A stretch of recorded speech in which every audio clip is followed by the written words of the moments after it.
यह एक काल्पनिक कहानी है। इसमें दिखाई गई घटनाएं, पात्र और संवाद पूरी तरह से लेखक की कल्पना पर आधारित हैं। इसका कोई संबंध किसी वास्तविक व्यक्ति या घटना से नहीं है। मेरा क्या? वह युवक स्तब्ध रह गया और फिर अपने सदमे से उबरते ही वह गुस्से से फट पड़ा। सू! उसके हाथ में एक तलवार प्रकट हुई और उसने उसे आरव की ओर तानते हुए भयानक आवाज में कहा, बच्चे, इससे कोई फर्क नहीं पड़ता कि तुम कौन हो। तुमने जो अभी कहा है उसके लिए तुम्हारे प्रियजन और तुमसे जुड़े हर व्यक्ति की मृत्यु होगी। यह मुझे अरुण को अपमानित करने की कीमत है। आरव ने अरुण नाम के उस आदमी पर एक नजर तक नहीं डाली। उसने देवांशी डिंग को नीचे उतारा और कहा, अगर मैं इसे मार दूं तो कोई दिक्कत तो नहीं है ना? वास्तव में वह कोई रक्तपिपासु व्यक्ति नहीं था, लेकिन ऐसे कई अवसर आए थे जहां उसे मारना पड़ा था, भले ही उसे हत्या करना पसंद न हो। क्योंकि देवांशी डिंग को आरव की पीठ पर देखते ही अरुण की आंखों में हत्या का भाव उभर आया था। आरव मूर्ख नहीं था।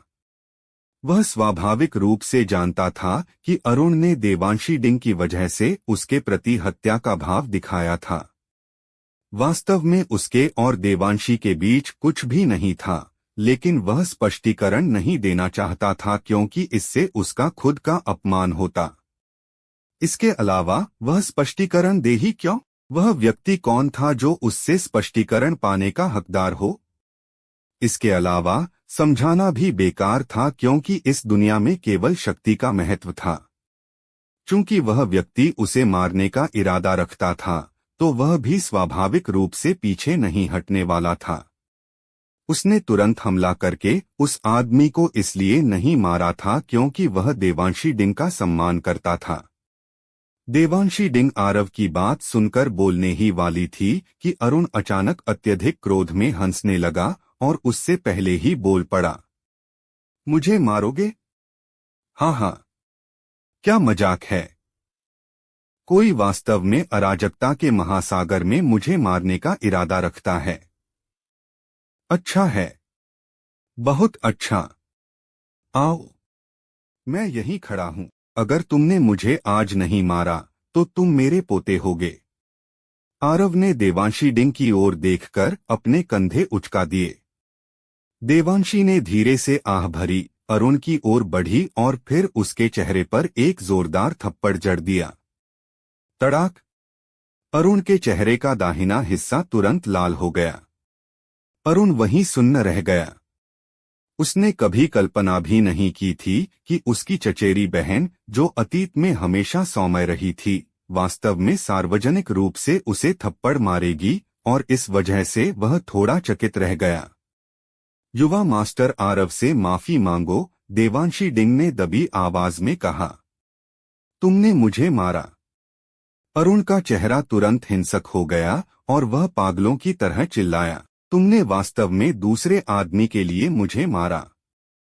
देवांशी डिंग, हमारे बीच विवाह का समझौता है, फिर भी तुमने अपने मंगेतर को दूसरे आदमी के लिए मारा है।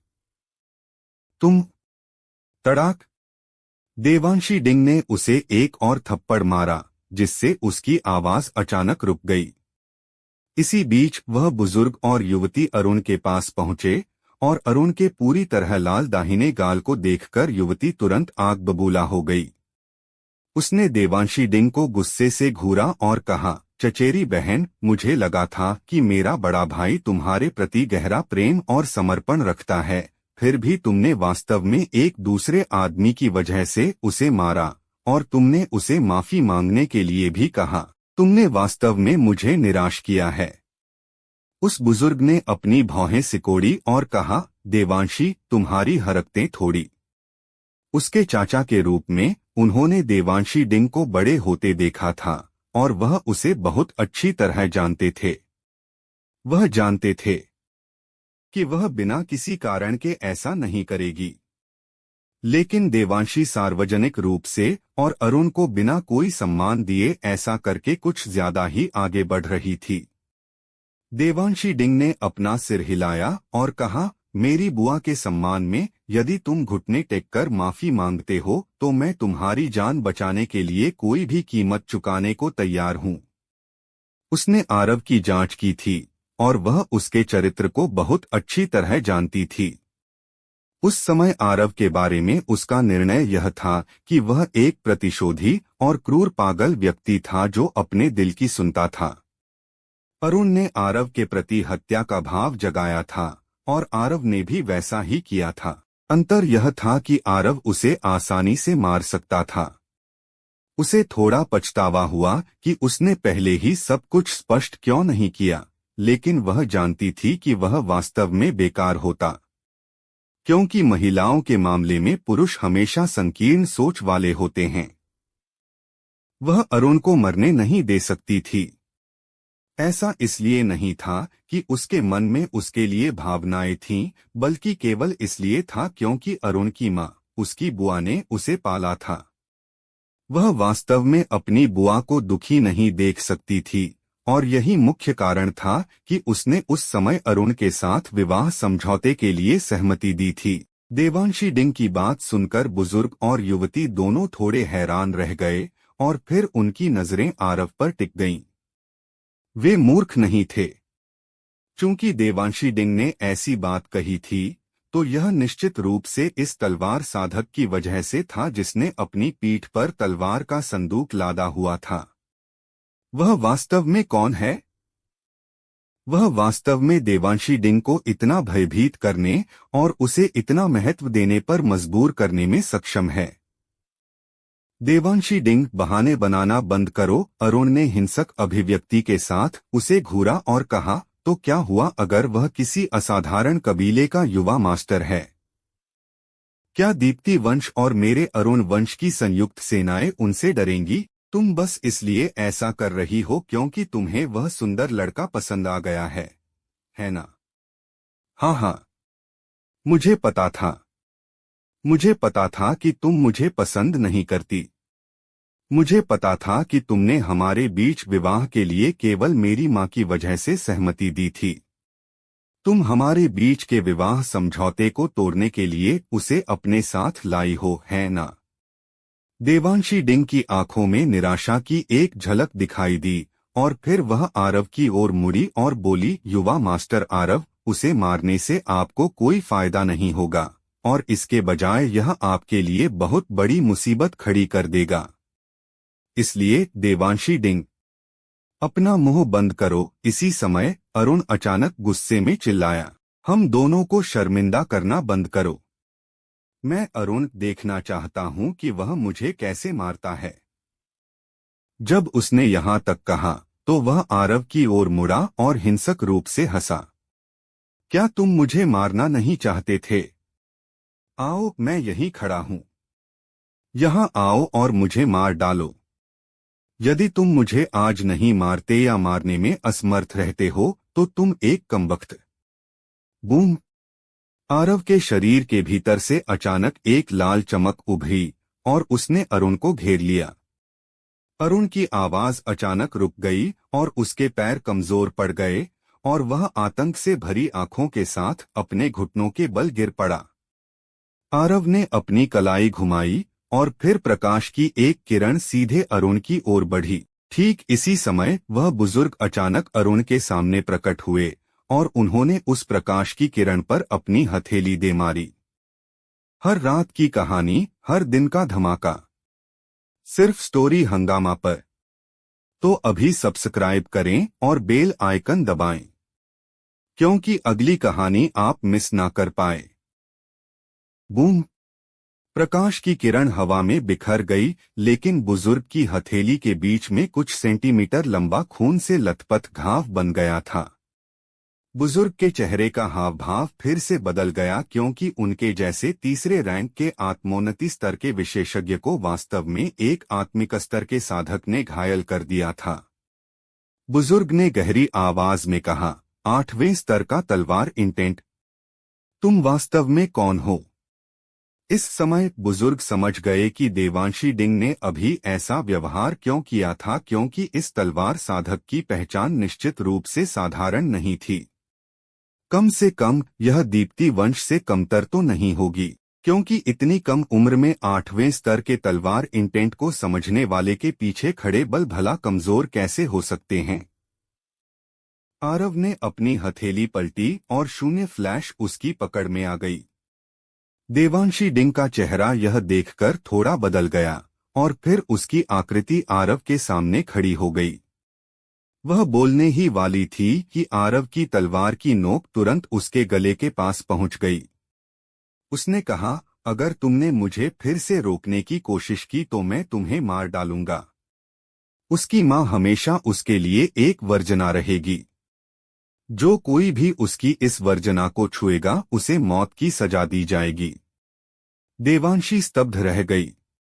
इस पल उसने अपने दिल की गहराई से बर्फीली ठंडक महसूस की। आरव की उदासीन नजर को देखते हुए वह जानती थी कि वह मजाक नहीं कर रहा था। वह वास्तव में उतना ही क्रूर और निर्दयी है जैसा कि अफवाहों में कहा गया था। हालांकि वह किसी भी हाल में अरुण को यहाँ मरने नहीं दे सकती थी। भले ही वह भी उस मूर्ख अरुण को मारना चाहती थी, लेकिन उसे मरने नहीं दिया जा सकता था क्योंकि इससे उसकी बुआ निश्चित रूप से दुखी होती। देवांशी डिंग का हाथ थोड़ा कांप उठा और फिर एक तंत्र चमका।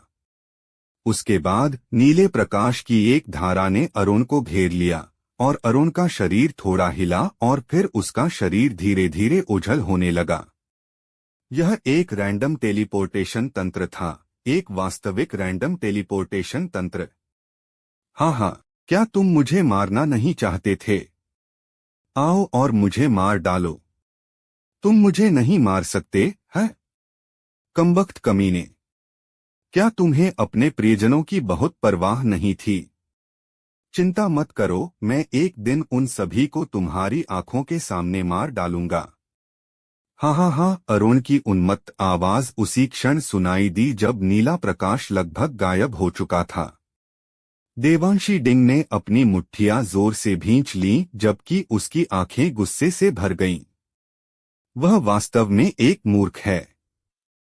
इस समय उसकी इच्छा उस मूर्ख को कुछ और थप्पड़ मारने की हो रही थी। इसके अलावा अगर वह उसकी बुआ का बेटा न होता तो वह खुद उस मूर्ख को मार डालती। आरव के चेहरे के भाव बहुत शांत थे और उसकी आंखें भी वैसी ही थीं। ऐसा लग रहा था जैसे उसने अरुण की बातें सुनी ही न हो। हालांकि देवांशी डिंग के मन में और भी बुरा एहसास हो रहा था। सौभाग्य से आरव ने मुझ पर हमला नहीं किया है। शायद यह हमारी दोस्ती के सम्मान में है। लेकिन अगले ही पल उसने अपने ऊपर ठंडक का एक झोंका महसूस किया। आरव ने अपनी सांसें बर्बाद नहीं की और बस अपने हाथ से थोड़ा बल लगाया। शून्य फ्लैश सीधे उसकी भौहों के बीच की ओर बढ़ा और देवांशी डिंग की आंखें तुरंत फटी की फटी रह गईं। उसने वास्तव में हमला कर दिया था। जब शून्य फ्लैश उससे आधे इंच से भी कम दूर था, देवांशी डिंग के भीतर से अचानक हरे प्रकाश की एक धारा निकली और उसने आरव की तलवार को एक पल के लिए रोक दिया।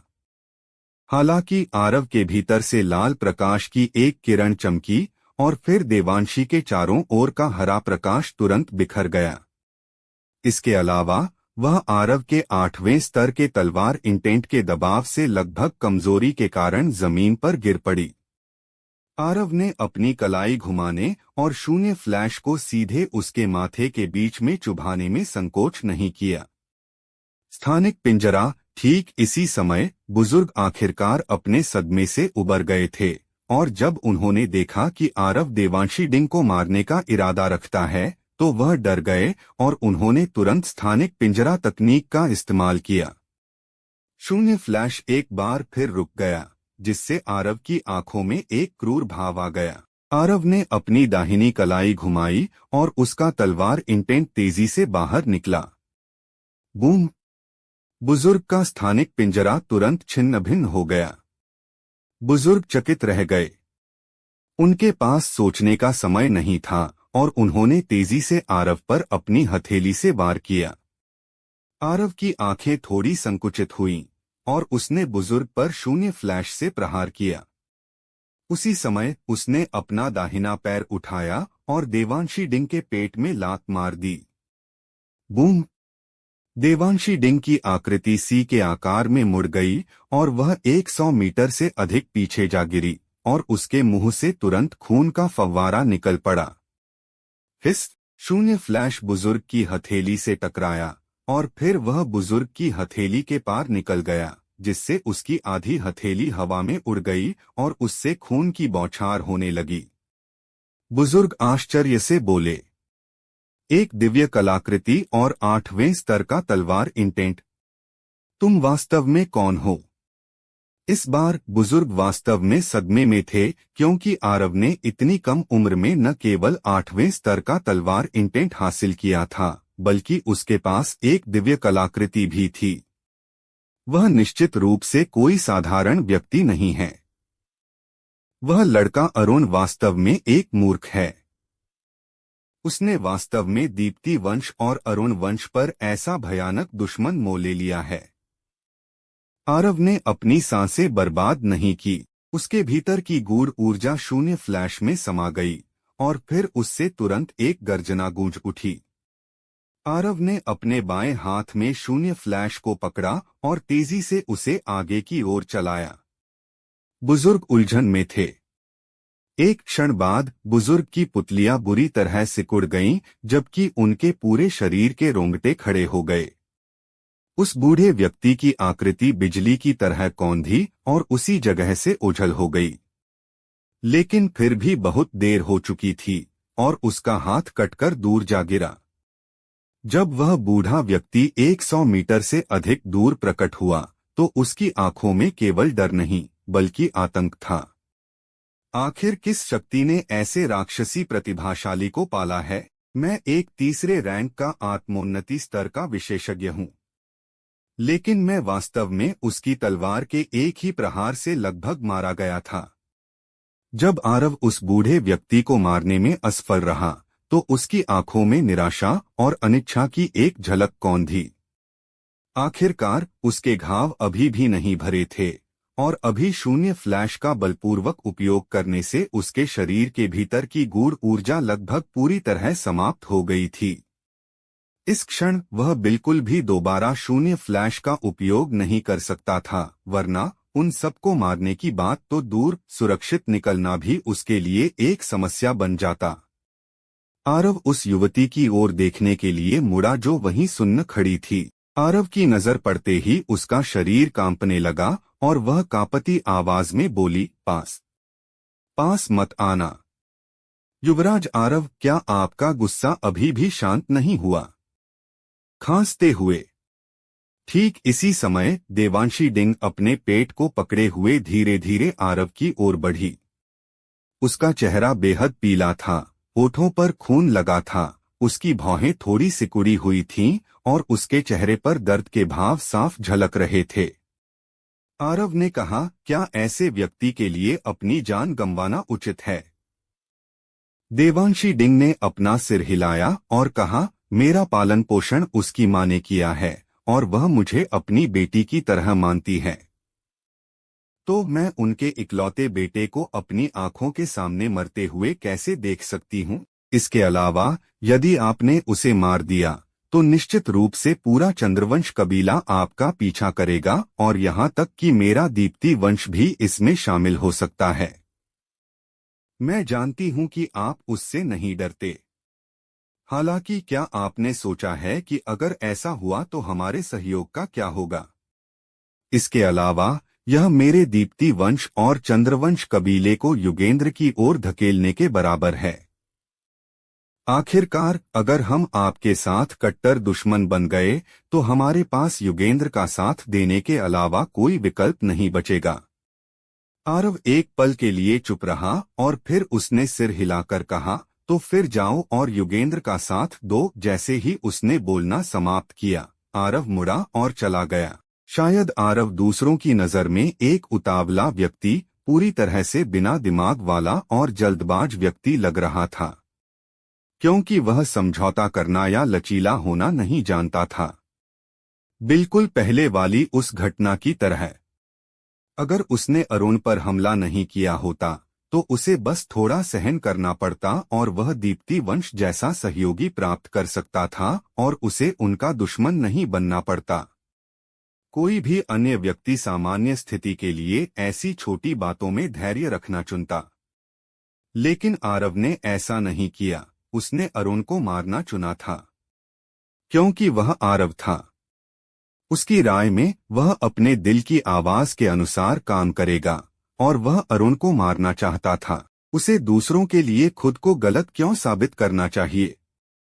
रही बात दीप्ति वंश और चंद्रवंश कबीले के युगेंद्र के साथ जाने की, तो यह वास्तव में उसके लिए बहुत महत्वपूर्ण नहीं था। सहयोगियों के प्रति उसकी राय ऐसी थी कि वह उन्हें साथ लेता जिन्हें वह ले सकता था, और अगर नहीं ले पाता तो उसे परवाह नहीं थी, क्योंकि वह केवल खुद पर विश्वास करता था। केवल उसकी अपनी शक्ति ही सर्वोच्चता का सच्चा मार्ग थी। अन्यथा उसके पास कितने भी सहयोगी क्यों न हो, वे बेकार होते। आखिर क्या मुक्त साधक ने उन सभी वर्षों पहले सर्वोच्च हन साम्राज्य के शाही महल में अकेले लड़ते हुए अपना रास्ता नहीं बनाया था? क्या तब उसका कोई सहयोगी था? कोई नहीं। देवांशी डिंग चुपचाप वहीं खड़ी रही। वह जानती थी कि आरव चाहे कुछ भी हो जाए, अरुण को मारने के लिए दृढ़ है। क्या मैं उसे रोक सकती हूँ? शायद मैं रोक सकती हूँ, लेकिन उसके उस चरित्र के साथ वह निश्चित रूप से मेरे दीप्ति वंश को नहीं बख्शेगा यदि मैं उसे रोकती हूँ, है ना? क्या मेरे पास वास्तव में दीप्ति वंश को युगेंद्र का पक्ष लेने के लिए ले जाने के अलावा कोई और विकल्प नहीं है? क्या युगेंद्र वास्तव में इस तलवार सम्राट को कुचल पाएगा?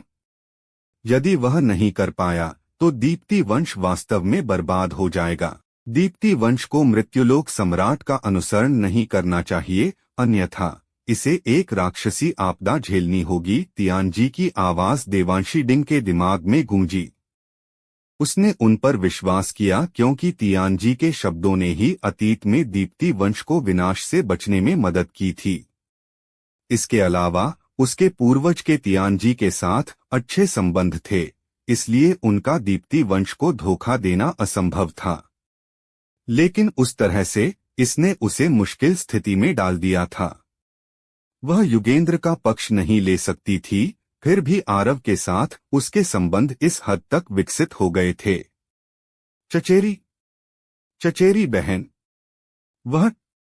वह आखिर कौन है? उस युवती ने देवांशी डिंग को सहारा देने के लिए आगे बढ़कर धीरे से पूछा। देवांशी डिंग की आंखों में एक जटिल अभिव्यक्ति की झलक कौंधी और फिर उसने कहा, वह तलवार सम्राट है। हालांकि दक्षिणी क्षेत्र में उसकी एक और उपाधि है, उसे तलवार दैत्य कहा जाता है। मुझे लगता है कि वह उपाधि उस पर बेहतर जचती है। जाने के बाद आरव ने जो पहला काम किया वह अराजकता का महासागर से संबंधित जानकारी प्राप्त करना था, क्योंकि वह यहाँ पूरी तरह से अनजान नहीं रहना चाहता था। अराजकता के महासागर में अनगिनत द्वीप थे और वे पूरी तरह से प्रलेखित थे, लेकिन कम से कम 10 लाख से अधिक द्वीप थे। पूरे अराजकता के महासागर में कोई डार्क बिस्ट नहीं थे और वहाँ केवल समुद्री जीव थे। ये समुद्री जीव अत्यंत शक्तिशाली थे और वे दैत्य क्षेत्र के दैत्य जंतुओं से कम नहीं थे। विशेष रूप से कुछ जीव जो समुद्र की गहराई में रहते थे, वे ऐसे अस्तित्व थे जिनसे राजसिंहासन स्तर के विशेषज्ञ भी डरते थे। अराजकता के महासागर में कुछ महान शक्तियां थीं। जैसा कि देवांशी डिंग ने कहा था, आकाश दैत्य संप्रदाय, नीलतरंग संप्रदाय, नक्षत्र मंडल संप्रदाय, दैवी रहस्य संप्रदाय, चंद्रवंश कबीला और यशवंश कबीला सबसे मजबूत थे।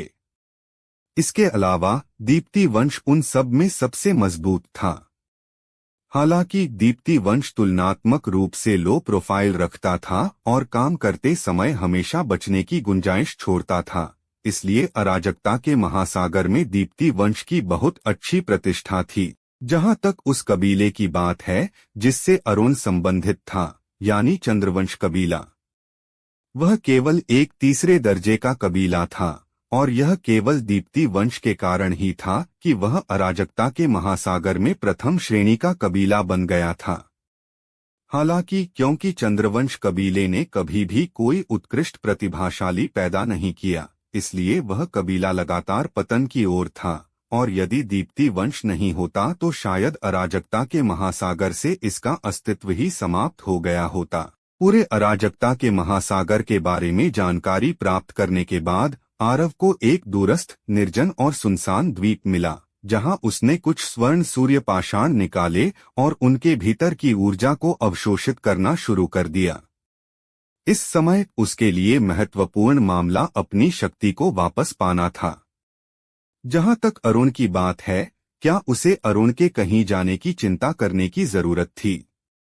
जैसे ही उन पत्थरों की ऊर्जा आरव के शरीर में निरंतर प्रवाहित होने लगी, उसका चेहरा गुलाबी होने लगा। उसके शरीर के भीतर की ऊर्जा बैंगनी गूढ़ ऊर्जा के धागों में बदल गई, जो सूक्ष्म भंवर में प्रवाहित हुई, और फिर सूक्ष्म भंवर ने बैंगनी गूढ़ ऊर्जा को उसके पूरे शरीर में फैला दिया ताकि उन आंतरिक चोटों को ठीक किया जा सके जो उसे पहले लगी थीं।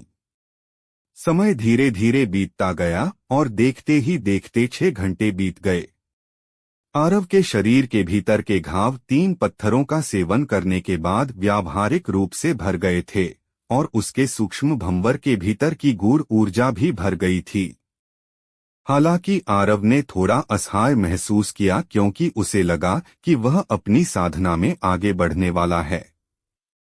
यदि उसके पास कुछ दिनों का समय होता तो उसे आत्मिक स्तर के तीसरे रैंक में आगे बढ़ने की अपनी क्षमता पर भरोसा था। हालांकि उसके पास यहां बर्बाद करने के लिए इतना समय नहीं था। आरव ने हल्की सांस ली और खड़ा हो गया, और फिर उसकी आकृति दूर की ओर कौंधी। वह चंद्रवंश कबीले की दिशा में उड़ रहा था। भले ही वह अराजकता के महासागर में समय बर्बाद नहीं करना चाहता था, लेकिन वह अरुण को मारे बिना वास्तव में नहीं रह सकता था। दीप्ति वंश में वापस लौटने के बाद डिंग सालोच की मृत्यु के कारण देवांशी डिंग पूरे वंश का नियंत्रण तेजी से अपने हाथों में लेने में सफल रही। जैसे ही उसने यह कार्य पूरा किया, उसने सबसे पहले दीप्ति वंश में डिंग सालोच की बची हुई सभी ताकतों को तेजी से खत्म कर दिया। केवल तभी उसका वास्तव में दीप्ति वंश पर पूर्ण नियंत्रण हो पाया। यह सब करने के बाद देवांशी डिंग ने आकाश दैत्य संप्रदाय और अन्य संप्रदायों के विरुद्ध कार्रवाई शुरू कर दी।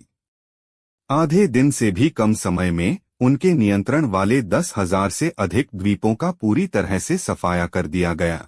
निश्चित रूप से भले ही यह आंशिक रूप से दीप्ति वंश की शक्ति के कारण था, लेकिन इसका एक और कारण यह भी था कि उन संप्रदायों ने दीप्ति वंश का विरोध नहीं किया।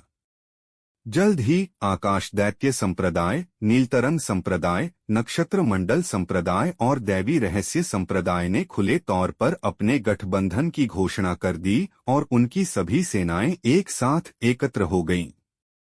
अतः ऐसा होने पर दीप्ति वंश रुक गया। दीप्ति वंश। देवांशी डिंग दीप्ति वंश के सभा कक्ष में मेजबान की सीट पर बैठी थी, और उसके साथ 3 बुजुर्ग व्यक्ति थे।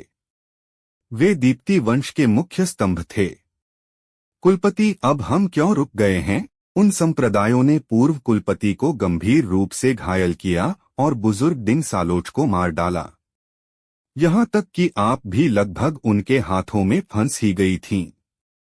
इसके लिए बदला लिए बिना हमारा दीप्ति वंश अराजकता के महासागर में अपनी पकड़ कैसे बनाए रख सकता है? मेरी राय में हमें उन सभी को एक ही बार में मिटा देना चाहिए, एक मध्यम आयु वर्ग के व्यक्ति ने खड़े होकर गुस्से में कहा।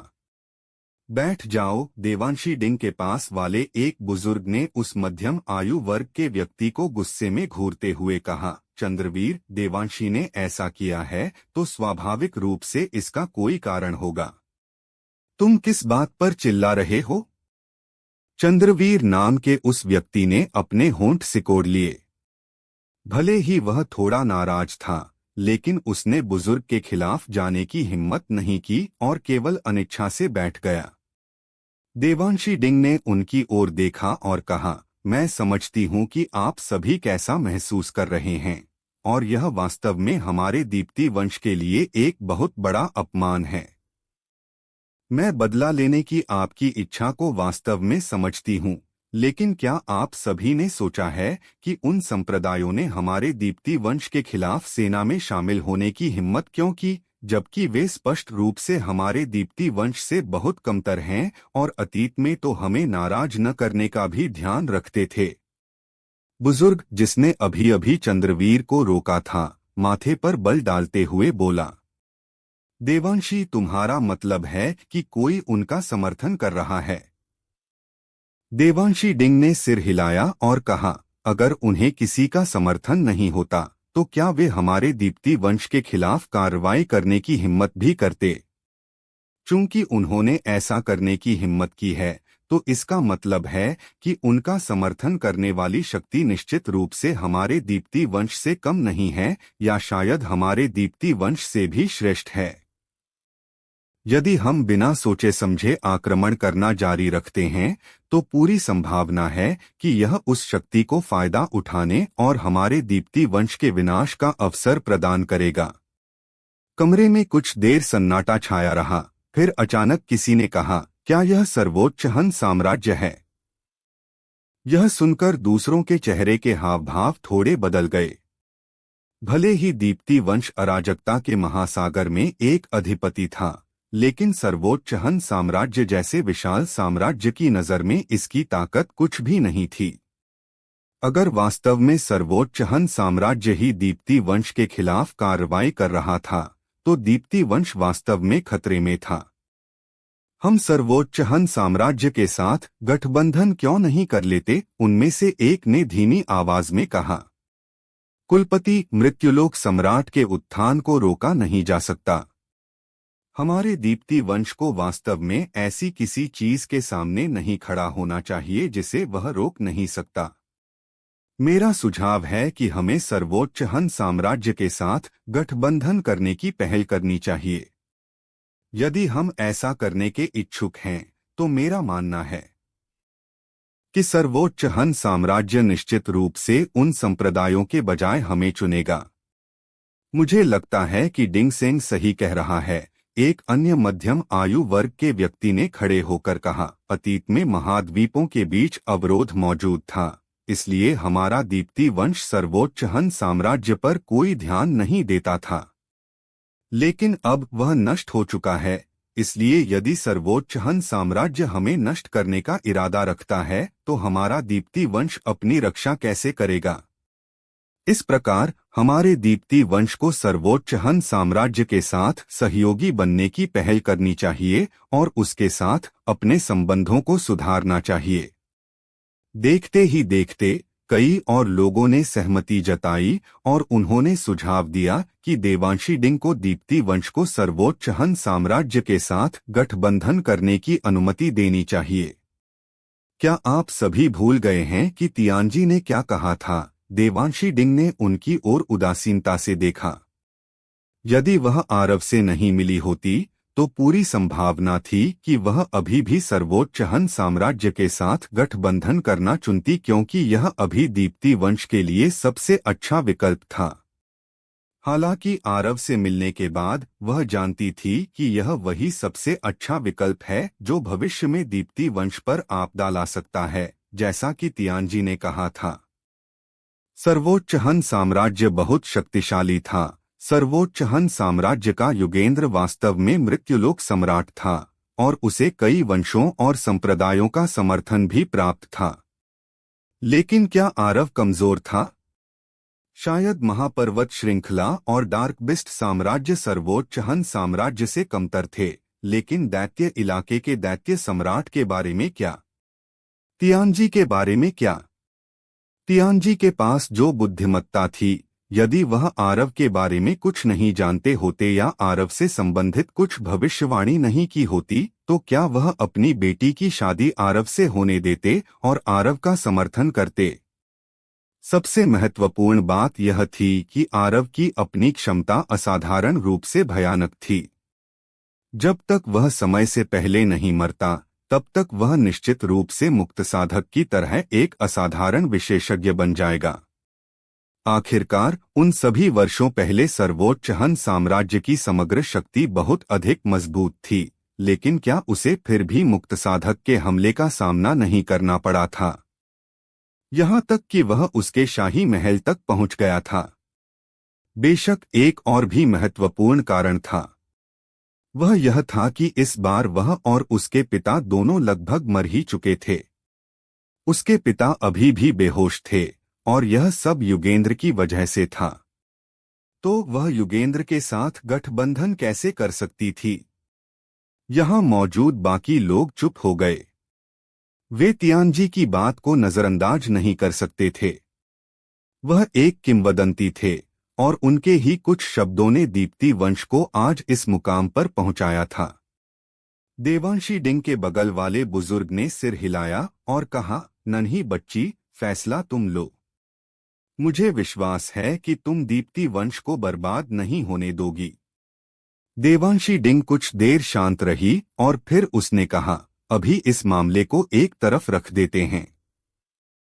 मुझे इस पर गहराई से विचार करने दें। उन सभी ने समझदारी से सिर हिलाया। वे जानते थे कि यह दीप्ति वंश के भविष्य से जुड़ा है, इसलिए स्वाभाविक रूप से इसे लापरवाही से तय नहीं किया जा सकता था। उचित विचार आवश्यक था। उनके जाने के बाद देवांशी डिंग ने अपना सिर हिलाया, जबकि उसकी आंखों में एक कड़वा भाव आ गया। इस समय उसे अचानक एहसास हुआ कि यह आरव नहीं था जो उसके वंश के साथ गठबंधन की तलाश कर रहा था, बल्कि यह उसका वंश था जिसे सोचना था कि आरव और उन शक्तियों के साथ गठबंधन कैसे बनाया जाए जिनका वह प्रतिनिधित्व करता है। उसके और आरव के बीच कुछ दोस्ती थी, इसलिए उन्हें अच्छी तरह से सहयोग करने में सक्षम होना चाहिए था। दुर्भाग्य से सिर्फ एक व्यक्ति की वजह से वे अब दुश्मन जैसे लग रहे थे, और इसने दीप्ति वंश को ऐसी शर्मनाक स्थिति में डाल दिया था।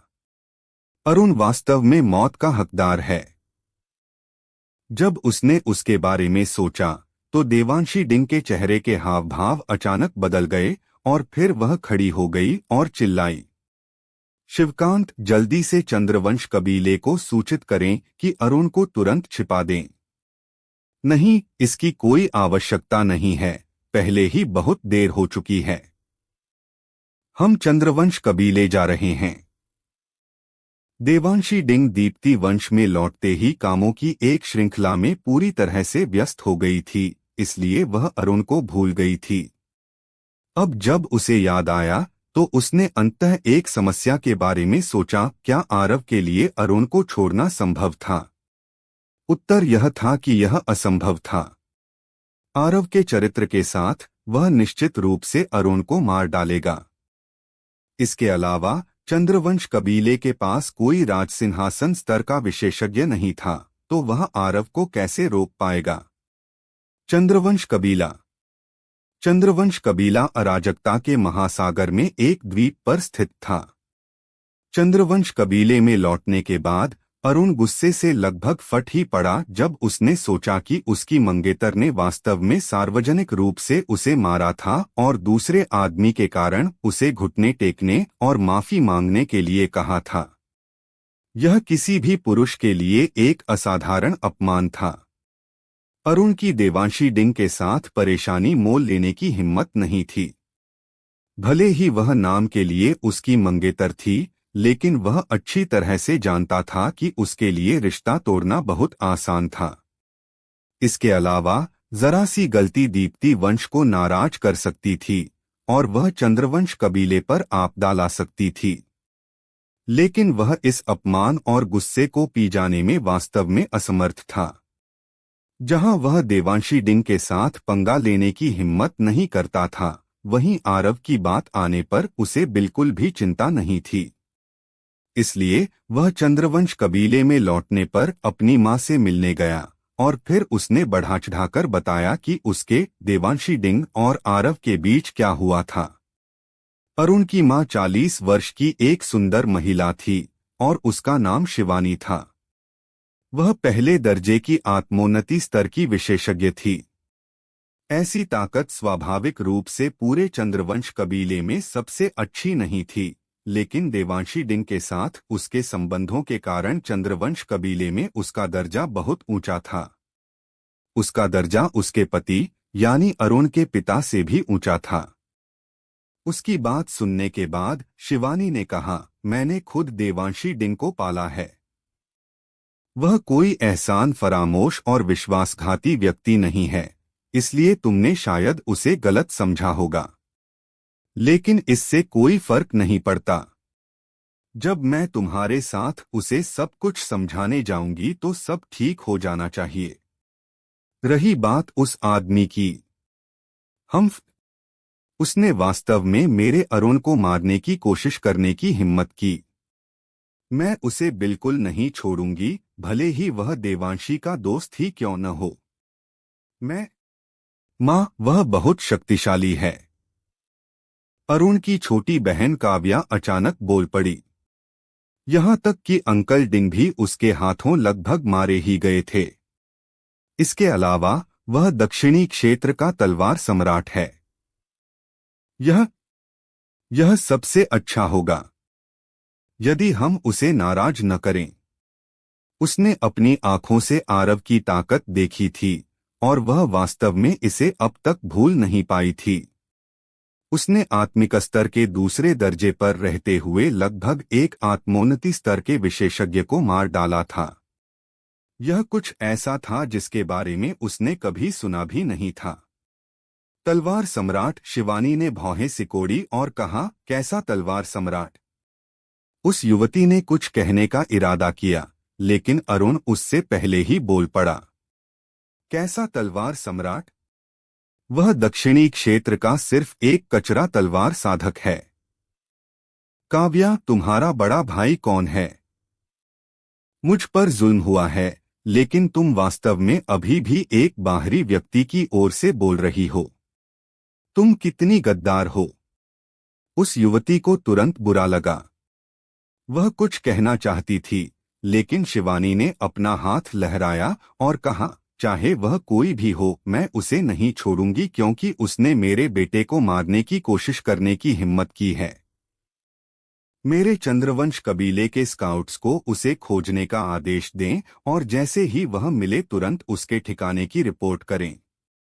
मेरे चंद्रवंश कबीले ने इतने सालों तक लो प्रोफाइल रखी है और अब उसे मारकर अपनी ताकत दिखाने का समय आ गया है।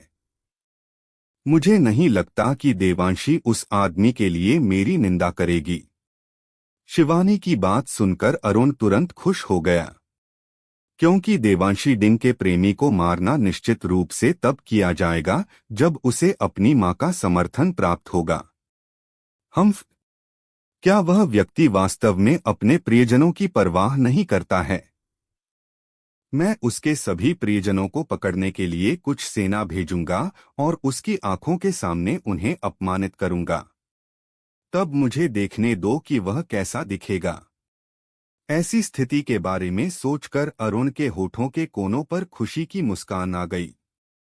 इसी बीच 3 काले कपड़े पहने हुए लोग चंद्रवंश कबीले में घुस आए थे और फिर चंद्रवंश कबीले का चौथे दर्जे का आत्मोन्नति स्तर का एक विशेषज्ञ अपने ही कमरे में रहस्यमय तरीके से मर गया। दोस्तों, स्टोरी को लाइक, शेयर व सब्सक्राइब कर दिया करो जिससे मुझे मोटिवेशन मिलता है। आरव को लगा कि वह परोपकारी था क्योंकि वह केवल चंद्रन को मारना चाहता था और पूरे चंद्रवंश कबीले का सर्वनाश नहीं करना चाहता था। उसने मीरा और अन्य लोगों को अरुण की तलाश में चंद्रवंश कबीले में छिपकर घुसने के लिए भेजा था, लेकिन उसे उम्मीद नहीं थी कि वे तीनों एक आत्मोन्नति स्तर के विशेषज्ञ के कमरे में घुस जाएंगे। इसलिए आरव के पास उसकी मृत्यु का आदेश देने के अलावा कोई विकल्प नहीं था, क्योंकि उस आत्मोन्नति स्तर के विशेषज्ञ ने उन तीनों को देख लिया था। दुर्भाग्य से उन तीनों ने लापरवाही से चंद्रवंश कबीले के अन्य 4 आत्मोन्नति स्तर के विशेषज्ञों को अपनी उपस्थिति का पता चलने दिया। इसलिए आरव के पास मीरा, अंधकार नायक 1 और अंधकार नायक 2 को उन आत्मोन्नति स्तर के विशेषज्ञों को भी मारने का आदेश देने के अलावा कोई चारा नहीं था। आरव ने यहां आने से पहले चंद्रवंश कबीले की जांच की थी और वह जानता था कि चंद्रवंश कबीले में 6 आत्मोन्नति स्तर के विशेषज्ञ थे। हालांकि उनमें से कोई भी आत्मोन्नति स्तर में बहुत उच्च पद पर नहीं था। उनमें से सबसे शक्तिशाली केवल 7वीं रैंक पर था, और वह भी सामान्य साधनों से वहां तक नहीं पहुंचा था। इसलिए जबकि उस 7वीं रैंक के विशेषज्ञ की हत्या करना थोड़ा कठिन था, फिर भी वे तीनों सेना में शामिल होकर उसे मारने में सक्षम रहे। दूसरे शब्दों में, चंद्रवंश कबीले के पास अब केवल एक ही आत्मोन्नति स्तर का विशेषज्ञ बचा था। आरव ने मीरा और अन्य लोगों को सूक्ष्म भंवर के भीतर रखा और फिर वह खुलेआम चंद्रवंश कबीले के सामने प्रकट हुआ।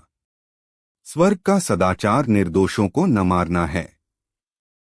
चंद्रवंश कबीले, मुझे केवल अरुण चाहिए। उसे मेरे हवाले कर दो और मैं तुरंत चला जाऊंगा। यदि तुमने ऐसा नहीं किया तो शायद स्वर्ग आज अपना सदाचार भूल जाए। आरव की आवाज गूढ़ ऊर्जा से गूंज उठी और चंद्रवंश कबीले के प्रत्येक सदस्य के कानों में गड़गड़ाहट पैदा कर दी। पल भर में चंद्रवंश कबीले के भीतर हर कोई स्तब्ध रह गया। कोई वास्तव में हमारे चंद्रवंश कबीले में परेशानी पैदा करने आया है। क्या उस साथी को नहीं पता कि हमारा कबीला दीप्ति वंश द्वारा संरक्षित है? इतना साहसी कौन है जो ऐसा काम करे? उनके मन में ऐसे विचार इसलिए आए क्योंकि उन्हें पता नहीं था कि चंद्रवंश कबीले के 5 आत्मोन्नति स्तर के विशेषज्ञ पहले ही मारे जा चुके थे। मीरा और दोनों अंधकार नायकों की हत्या की तकनीक अत्यंत तीक्ष्ण थी, और आरव ने अमर बंधन रस्सी के साथ उनका समर्थन किया था। इसलिए एक आत्मोन्नति स्तर के विशेषज्ञ को मारने में केवल कुछ सांसों का समय लगा। इस प्रकार जब आरव ने खुलेआम खुद को प्रकट किया, तब तक किसी को भी उन विशेषज्ञों की मृत्यु का पता नहीं चला था। शिवानी, अरुण और काव्या आरव के सामने प्रकट हुईं। जैसे ही उन्होंने अपने आसपास पड़े चंद्रवंश कबीले के रक्षकों के शवों को देखा, शिवानी की आंखों में एक ठंडी चमक कौंधी, जबकि अरुण और काव्या की आंखों में आतंक छा गया। विशेष रूप से काव्या, वह तो अपने कदम पीछे खींचने से खुद को रोक न सकी। शिवानी के चेहरे पर उदासी भरी अभिव्यक्ति थी जब उसने आरव को देखा, जो अपनी पीठ पर तलवार का संदूक लादे हुए था। उसने कहा, मेरा चंद्रवंश कबीला अभी तुम्हें ढूंढने ही वाला था, लेकिन मुझे कभी उम्मीद नहीं थी कि तुम खुद यहाँ अपनी जान देने आओगे। यह भी ठीक है। इससे मेरे कबीले की परेशानी कम हो गई। कहना पड़ेगा, तुम अकेले मेरे कबीले पर हमला करने की हिम्मत दिखाने वाले बहुत बहादुर हो। ठीक है, मुझे अंदाजा है कि तुम्हारे पास निश्चित रूप से भरोसा करने के लिए कुछ होगा, लेकिन मुझे इसे सुनने में कोई दिलचस्पी नहीं है। बकवास बंद करो। आरव ने अपना हाथ हिलाया और उस बूढ़ी औरत को बीच में ही टोक दिया। उसने कहा, अपने बगल वाले उस साथी को मेरे हवाले कर दो और मैं चला जाऊंगा। यदि तुम नहीं मानती तो मैं उसे खुद ले लूंगा। शिवानी अत्यधिक क्रोध से हंसने लगी और बोली, उसे ले जाओगे? कोशिश करके क्यों नहीं देखते? ठीक इसी क्षण एक मध्यम आयु वर्ग का व्यक्ति अचानक शिवानी के सामने आया। उसका चेहरा पीला पड़ चुका था और आंखें डर से भरी थीं। उसने कांपती आवाज में कहा, मैडम, हमारे कबीले के सभी आत्मोन्नति स्तर के विशेषज्ञ, यहाँ तक कि कुलपिता का भी गला काट दिया गया है। शिवानी पहले तो स्तब्ध रह गई और फिर अचानक चिल्लाई, यह कैसे संभव हो सकता है? यह कैसे संभव हो सकता है? तुम बकवास कर रहे हो। मैं प्रमाणित कर सकता हूं कि वह सही कह रहा है। आरव ने अपनी हथेली पलटी और शून्य फ्लैश उसकी मुट्ठी में आ गई। वह धीरे धीरे अरुण की ओर बढ़ा और बोला, चिंता मत करो, मैं तुम्हें तुरंत नहीं मारूंगा क्योंकि वह तुम्हें बहुत आसानी से छोड़ देने जैसा होगा। मुझे प्रताड़ित करने की आदत नहीं है, लेकिन मैं इसे तुम्हारे लिए बदल सकता हूं। संक्षेप में, मैं तुम्हें ऐसा महसूस कराऊंगा कि मरना एक विलासिता है। अरुण के चेहरे का रंग उड़ गया। और उसकी आंखों में डर समा गया क्योंकि वह आरव को कदम अपनी ओर आते देख रहा था। शिवानी अरुण के सामने खड़ी हो गई और उसकी आंखों में भी डर की एक झलक दिखाई दी। उसने कहा, तुम आखिर कौन हो? क्या तुम्हें मेरे चंद्रवंश कबीले और दीप्ति वंश के बीच के संबंधों के बारे में नहीं पता? मुझे पता है, आरव ने सिर हिलाया और फिर उसने शून्य फ्लैश को अरुण की ओर इशारा करते हुए कहा, दीप्ति वंश तो क्या, अगर वह सर्वोच्च हन साम्राज्य का युवराज भी होता तब भी मैं बिना किसी हिचकिचाहट के उसे मार देता। जैसे ही उसने अपनी बात पूरी की, आरव ने अचानक उसकी ओर शून्य फ्लैश को झटका दिया और उसकी नोक अचानक शिवानी की गर्दन के पीछे दिखाई दी। महिला की अभिव्यक्ति तेजी से बदली और वह 100 मीटर दूर जाकर रुकी। जब वह मुड़ी और उसने देखा तो उसकी पुतलियां हिंसक रूप से सिकुड़ गईं क्योंकि आरव की तलवार उसके बेटे की गर्दन पर रखी थी। इस समय अरुण का चेहरा पीला था, उसकी आंखें डर से भरी थीं और उसके पैर कांप रहे थे। यदि आरव की तलवार उसकी गर्दन पर न होती तो वह शायद जमीन पर गिर पड़ा होता। शिवानी हमला करने ही वाली थी कि आरव ने अपनी तलवार को थोड़ा हिलाया और फिर शून्य फ्लैश के ब्लेड पर खून की एक धार दिखाई दी। उसने कहा, हिलना मत। क्या होगा अगर तुम मुझे डरा दो? मैं गलती से तुम्हारे बेटे के सिर को उसकी गर्दन से अलग कर सकता हूँ। क्या यह उसके लिए बहुत आसान नहीं होगा? मेरे बेटे को छोड़ दो और तुम जो चाहोगे मैं उसे मान लूंगी। शिवानी अपनी जगह पर खड़ी रही। वह जानती थी कि चंद्रवंश कबीले ने किसी ऐसे व्यक्ति को नाराज कर दिया है जिसे वे बर्दाश्त नहीं कर सकते थे। भले ही यह युवक केवल एक आत्मिक स्तर का साधक था, लेकिन उसकी शक्ति कुछ ऐसी थी जिसकी तुलना कुछ आत्मोन्नति स्तर के विशेषज्ञ भी नहीं कर सकते थे। ऐसे प्रतिभाशाली व्यक्ति के पीछे कोई शक्ति कैसे नहीं हो सकती? इसके अलावा वह निश्चित रूप से कमजोर नहीं होगी, अन्यथा उसके लिए चंद्रवंश कबीले के इतने सारे आत्मोन्नति स्तर के विशेषज्ञों को बिना कोई आवाज किए मारना और दीप्ति वंश के प्रति पूरी तरह निडर होना असंभव होता। आरव ने उसकी ओर कोई ध्यान नहीं दिया। वह अरुण को प्रताड़ित करने ही वाला था कि क्षितिज से रोशनी की कुछ किरणें तेजी से उड़ती हुई आईं। आरव ने अपनी भौहें सिकोड़ी। उसने बाकी सब कुछ सोचना बंद कर दिया और अपनी कलाई झटकी, जिससे प्रकाश की एक किरण चंद्रन के पैरों में जा घुसी। आह! चंद्रन की आंखें चौड़ी हो गईं और उसके गले से एक अत्यंत दयनीय और तीखी चीख निकली। प्रकाश की एक और किरण चमकी और तलवार की ऊर्जा का एक धागा उसके मुंह में समा गया, जिससे उसकी आवाज अचानक बंद हो गई क्योंकि उसने अपनी जीभ खो दी थी। उसे होने वाले भयानक दर्द ने अरुण के पूरे चेहरे को विकृत कर दिया। लेकिन यह अंत नहीं था। आरव ने अचानक अरुण के पेट पर लात मारी और बाद वाले की आंखें लगभग अपने सॉकेट से बाहर निकल आईं क्योंकि उसका आत्मिक केंद्र फट गया था। आह! शिवानी ऐसी लग रही थी जैसे पागल हो गई हो और आरव पर झपट पड़ी। उसका बेटा उसकी आंखों के सामने अपंग हो गया था। इसलिए उसने सारी सावधानी और डर छोड़ दिया और उसका मन केवल पागलपन और मारने के इरादे से भर गया। भले ही उसके सामने वाला व्यक्ति सर्वोच्च हन साम्राज्य का सम्राट ही क्यों न हो, फिर भी वह उसे अपने हाथों से मारने का इरादा रखती थी। खड़क! आरव की पीठ पर रखे तलवार के संदूक के भीतर से एक तलवार प्रकाश की किरण में बदल गई और शिवानी की ओर बढ़ी। शिवानी ने इसके बारे में सोचा भी नहीं और अपनी हथेली से उस पर प्रहार किया। हिस! तलवार ने आसानी से उसकी हथेली को छेद दिया और इससे उसकी अभिव्यक्ति तेजी से बदल गई। उसे जो तीव्र दर्द हुआ, उसने उसके दिमाग को थोड़ा साफ कर दिया और उसने उस तलवार को फंसाने के लिए स्थानिक पिंजरा तकनीक को जल्दी से क्रियान्वित किया। हालांकि ठीक इसी क्षण आरव की पीठ पर तलवार के संदूक के भीतर से प्रकाश की एक और किरण निकली और उसकी ओर तेजी से बढ़ी। एक और दिव्य कलाकृति। शिवानी भयभीत हो गई। एक बूढ़ा व्यक्ति शिवानी के सामने प्रकट हुआ और उसने अपना दाहिना हाथ हिलाया। हवा का एक तेज झोंका चला और शिवानी की ओर बढ़ रही तलवार से टकराया। हिस! तलवार केवल एक पल के लिए रुकी और फिर उसने उस हवा के झोंके को सीधे टुकड़ों में उड़ा दिया।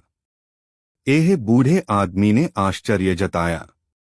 उसके बाद उसने अपनी हथेली को मुट्ठी में भींच लिया और उसे आगे की ओर मारा, जिससे आरव की तलवार तुरंत उड़ गई। वह कम से कम 5वीं रैंक का आत्मोन्नति स्तर का विशेषज्ञ है। आरव की आंखें संकुचित हो गईं और वह फिर से हमला करने ही वाला था कि अचानक देवांशी डिंग की आवाज गूंजी। युवराज आरव, इतना काफी है। देवांशी डिंग ने अरुण पर एक नजर डाली और जब उसने उसकी हालत देखी तो उसने धीरे से अपना सिर हिलाया। उसके बाद उसने आरव की ओर देखा और कहा, युवा स्वामी आरव, क्या ऐसा हो सकता है कि आपने अभी तक अपना गुस्सा शांत नहीं किया है? इससे पहले कि आरव उसे जवाब दे पाता, उसने अपनी बात जारी रखी। मैं युवा स्वामी आरव और आपके पीछे खड़ी शक्तियों के साथ मिलकर काम करने की सच्ची इच्छा रखती हूं, लेकिन आप मुझे बिल्कुल भी सम्मान देने से इनकार कर रहे हैं। क्या आप वास्तव में सोचते हैं कि एक निश्चित समय के लिए आपकी भावनाएं एक और दोस्त बनाने से अधिक महत्वपूर्ण हैं? आरव हल्के से हंसा और बोला, कुमारी देवांशी, यह मैंने शुरू किया था या अरुण ने? देवांशी स्तब्ध रह गई। आरव ने आगे कहा, क्या मैं उसे पहले मारना चाहता था या वह मुझे? देवांशी के पास कोई शब्द नहीं थे। आरव फिर से बोला, क्या उसने मेरे प्रियजनों का अपमान किया था या मैंने उसके प्रियजनों का? देवांशी समझ नहीं पा रही थी कि क्या कहे। आरव ने कहा, देखा, उसने मुझे ठेस पहुंचाई, वह मुझे मारना चाहता था और उसने मेरे प्रियजनों का अपमान किया। मैंने तो बस जैसे को तैसा जवाब दिया। क्या वह गलत हो सकता है? या कुमारी देवांशी, आपको लगता है कि केवल वही मुझे मार सकता है और मैं उसे नहीं मार सकता? देवांशी वास्तव में जवाब में क्या कहना है यह नहीं जानती थी।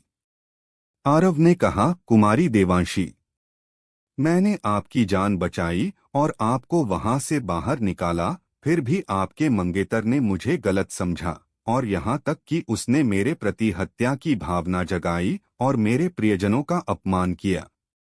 आपने उसके बारे में कुछ क्यों नहीं कहा, लेकिन आप ऐसा दिखाती रहीं जैसे मैं, आरव, लगातार उसके साथ परेशानी ढूंढ रहा था। क्या इस तरह से व्यवहार करना वास्तव में सही है? देवांशी ने सिर हिलाया और कहा, लेकिन उसने आपको कोई भौतिक नुकसान नहीं पहुंचाया, फिर भी आपने उसके कबीले के सभी विशेषज्ञों का संहार कर दिया और यहाँ तक कि उसे अपंग बना दिया। आरव ठंडी हंसी हंसा और बोला, भौतिक नुकसान? सच कहूं तो अगर उसने केवल मुझे निशाना बनाया होता तो मैं आपका मान रखता और उसे बस एक सबक सिखा देता, लेकिन उसे वास्तव में मेरे प्रियजनों का अपमान नहीं करना चाहिए था। साफ कहूं तो यह तो छोड़िए कि हम केवल परिचित हैं, अगर आप मेरी पत्नी भी होती तब भी मैं आपके किसी करीबी को मार डालता अगर उन्होंने मेरी मां का अपमान करने की हिम्मत की होती। कितनी ऊंची ऊंची बातें हैं, उस बूढ़े आदमी ने, जिसने अभी अभी आरव के हमले को रोका था, ठंडे स्वर में कहा। देवांशी, उस पर अपनी सांसें क्यों बर्बाद कर रही हो? चूंकि उसने चंद्रवंश कबीले पर हमला करने की हिम्मत की है तो यह मेरे दीप्ति वंश पर हमला करने के बराबर है। यदि हम उसे नहीं मारते हैं तो क्या कोई और कबीला हमसे जुड़ने की हिम्मत करेगा? इसके अलावा यह मामला आपकी प्रतिष्ठा से जुड़ा है।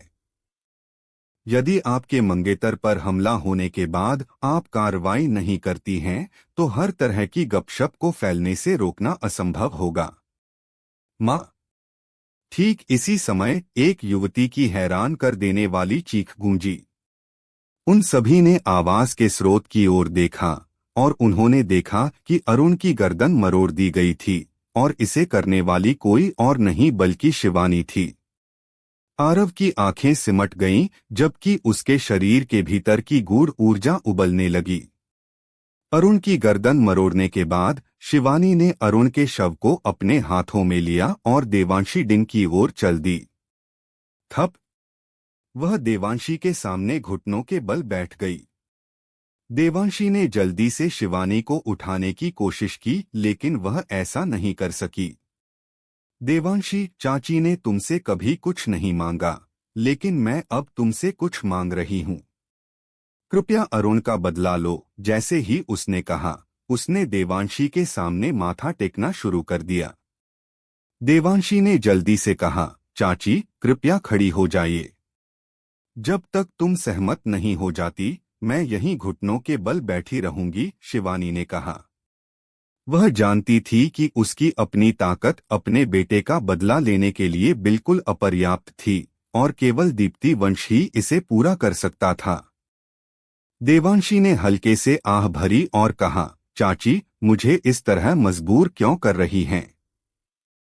देवांशी, तुम्हारा चचेरा भाई मर चुका है। वह तुम्हारा मंगेतर था। मैं जानती हूं कि तुम उसे पसंद नहीं करती थी, लेकिन क्या तुम वास्तव में इतनी पत्थर दिल हो? शिवानी ने थोड़े दुख भरे स्वर में कहा। देवांशी ने सिर हिलाया और कहा, एक संप्रदाय था। उस संप्रदाय में 4 राज सिंहासन स्तर के विशेषज्ञ, लगभग 40 आत्मोन्नति स्तर के विशेषज्ञ और अनगिनत आत्मिक स्तर के विशेषज्ञ थे।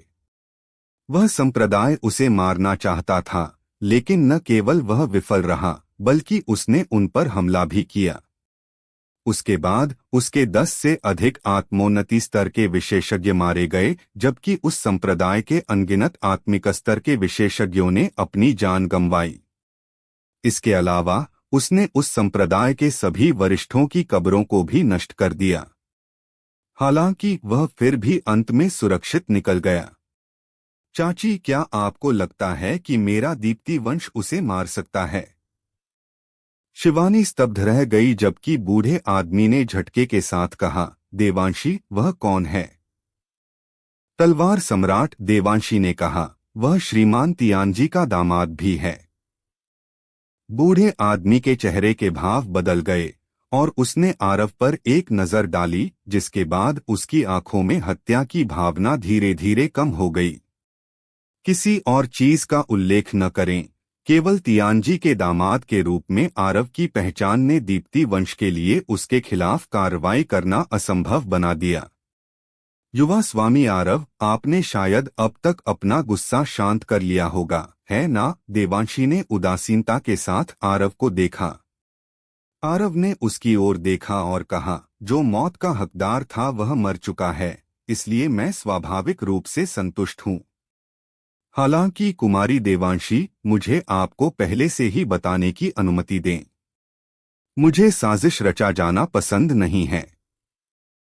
अगर मुझे भविष्य में पता चला कि आपने मेरे खिलाफ कोई साजिश रची है, तो मुझे वास्तव में खेद होगा, क्योंकि बहुत ईमानदार होने के नाते मुझे खुद से भी डर लगता है जब मुझे गुस्सा आता है। देवांशी ने कहा, क्या आप मुझे धमकी दे रहे हैं, युवा स्वामी आरव? आरव ने सिर हिलाया। वास्तव में मैं दे रहा हूं। कुमारी देवांशी, आप बहुत बुद्धिमान हैं। सच कहूं तो मुझे अभी भी काफी डर लग रहा है, क्योंकि छोटी सी गलती भी मुझे भारी मुसीबत में डाल सकती है और मुझे समझ भी नहीं आएगा कि मैं ऐसी मुसीबत में क्यों हूं। इसलिए मेरे पास आपको धमकी देने के अलावा और कोई चारा नहीं है। लेकिन लगता है कि मेरी धमकियां बिल्कुल भी प्रभावी नहीं हैं। देवांशी थोड़ा झिझकी। वह बोलने ही वाली थी कि शिवानी की आंखों में अचानक आक्रोश की एक लहर कौंधी और फिर उसकी आकृति चमकी और उसने देवांशी का गला पकड़ लिया। इस अप्रत्याशित घटना ने यहां मौजूद सभी को स्तब्ध कर दिया। आरव भी दंग रह गया। क्या वह पागल हो गई है? शिवानी, तुम क्या कर रही हो? जल्दी से देवांशी को छोड़ दो वरना मैं तुम्हारे चंद्रवंश कबीले को तबाह कर दूंगा। बूढ़ा आदमी गुस्से में था। मेरे चंद्रवंश कबीले को तबाह करोगे? शिवानी एक पागल औरत की तरह हंसी। क्या मेरा चंद्रवंश कबीला अभी तक तबाह नहीं हुआ है? देवांशी, तुम कुतिया। मेरा बेटा तुम्हारी वजह से मरा, फिर भी तुम उसका बदला लेने से मना कर रही हो। चूंकि ऐसा है तो मैं तुम्हें नर्क में उसके साथ भेजूंगी। हाँ हाँ हाँ हाँ। देवांशी की आंखों में दुख की एक लहर कौंधी। अंत में उनके दिल में मेरी स्थिति उनके अपने बेटे की तुलना में कुछ भी नहीं है। वह आरव के खिलाफ कार्रवाई करने से इनकार करते समय स्वार्थी नहीं थी, वह सिर्फ अपने दीप्ति वंश की ओर से सोच रही थी। क्योंकि आरव के पीछे इतने सारे लोग खड़े थे कि युगेंद्र भी उसे नहीं मार सका, तो दीप्ति वंश उसे कैसे मार सकता था? न केवल दीप्ति वंश आरव को मारने में असमर्थ था, बल्कि उसे उसके प्रतिशोध का सामना भी करना पड़ सकता था। इसलिए भले ही वह जानती थी कि उसकी चाची दुखी थी, उसके पास ऐसा निर्णय लेने के अलावा कोई विकल्प नहीं था जो दीप्ति वंश के लिए फायदेमंद हो। लेकिन उसे उम्मीद नहीं थी कि उसकी चाची उससे नफरत करेगी और इस तरह से व्यवहार करेगी। इस समय देवांशी के दिल में भावनाएं बेहद जटिल थीं। बूढ़े आदमी का दिल दहल गया जब उसने शिवानी को सुना, और फिर उसने कहा, शिवानी, क्या तुम अपनी बेटी के बारे में नहीं सोचने वाली हो? तुम मौत से नहीं डरती, लेकिन क्या वह है? शिवानी की आंखों में स्पष्टता की एक किरण लौटी जब उसने यह सुना, और फिर उसने काव्या के पीले चेहरे पर एक नजर डाली, जिसके बाद वह देवांशी के गले से अपना हाथ हटाए बिना नहीं रह सकी। इस समय उसने अपने दिल में पछतावा महसूस किया। उसे जल्दबाजी में कार्य करने का पछतावा था। जब उसने पहले देवांशी को सुना था तो वह जानती थी कि दीप्ति वंश के लिए उसके बेटे का बदला लेना असंभव था। उस समय वह आवेग और क्रोध के वश में थी और उसने ऐसा कृत्य कर दिया था। अब जब उसका मन थोड़ा साफ हो गया तो उसे अंततः एहसास हुआ कि उसके कार्य कितने मूर्खतापूर्ण थे। न केवल उसके कार्यों से उसकी बेटी को नुकसान होगा, बल्कि यह पूरे चंद्रवंश कबीले को नुकसान पहुंचाएगा। और इससे देवांशी के साथ कई वर्षों से बने संबंध बिना किसी निशान के गायब हो गए। मैं कितनी मूर्ख हूं। शिवानी ने धीरे धीरे देवांशी को छोड़ दिया और फिर उसकी आकृति काव्या की ओर बढ़ी और फिर दूर की ओर भाग गई। बगल में खड़ा बूढ़ा आदमी उनका पीछा करने ही वाला था कि देवांशी ने उसे रोक दिया और कहा, महावीर चाचा, रहने दो, उन्हें जाने दो। देवांशी, यह हमारे लिए अनंत संभावित संकटों का रास्ता खोल देगा, बूढ़े आदमी ने धीमी आवाज में कहा। देवांशी ने सिर हिलाया और कहा, मैं चाहे कुछ भी हो जाए, उन्हें मार नहीं सकती। महावीर चाचा, मुझे बस एक बार अपनी मर्जी से काम करने दें। बूढ़े आदमी ने हल्के से आह भरी और यह सुनकर आगे नहीं बोला। देवांशी ने अचानक कहा, युवा स्वामी आरव, क्या आप अब मध्य क्षेत्र जा रहे हैं? आरव जाने ही वाला था जब उसने देवांशी को सुना, और वह एक पल के लिए झिझका और फिर बोला, बिल्कुल। मुझे मत बताओ कि तुम भी वहां जा रही हो। देवांशी ने सिर हिलाया और कहा, मैं वहां क्यों जाऊंगी? अपनी जान देने के लिए।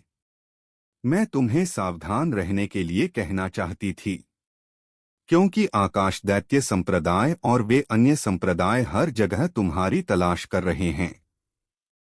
मेरा मानना है कि उन्हें युगेंद्र के आदेश मिले हैं। मैं जानती हूं कि तुम उनसे डरते नहीं हो, लेकिन अब जब उन संप्रदायों ने हाथ मिला लिया है तो तुम मध्य क्षेत्र में सुरक्षित पहुंचने का सपना ही देख सकते हो। आरव का चेहरा यह सुनकर उतर गया। वास्तव में भले ही वह उनसे डरता नहीं था, लेकिन अगर वे लगातार उसका पीछा करते रहे तो यह वास्तव में बेहद परेशानी भरा होगा। क्या तुम्हारे पास इससे पार पाने का कोई तरीका है? आरव ने पूछा। देवांशी ने कंधे उचकाए और कहा, मेरे पास नहीं है। मैं केवल युवा स्वामी आरव को भाग्य की शुभकामना दे सकती हूँ। महावीर चाचा, चलिए चलते हैं। जैसे ही उसने अपनी बात खत्म की, वह मुड़ी और बूढ़े आदमी के साथ चली गई। आरव अवाक रह गया। आरव ने अपनी नाक रगड़ी और फिर वह कड़वाहट से हंसा और अपना सिर हिलाया। वह स्पष्ट रूप से उससे बदला ले रही थी, लेकिन वह उसे इसके लिए दोष नहीं दे सकता था। आखिरकार उसने पहले उसे लात मारी थी और अब उसके मंगेतर को अपंग कर दिया था। यह पहले से ही काफी अच्छा था कि उसने उसके खिलाफ शारीरिक बदला लेने की कोशिश नहीं की, तो वह उसकी मदद कैसे कर सकती थी।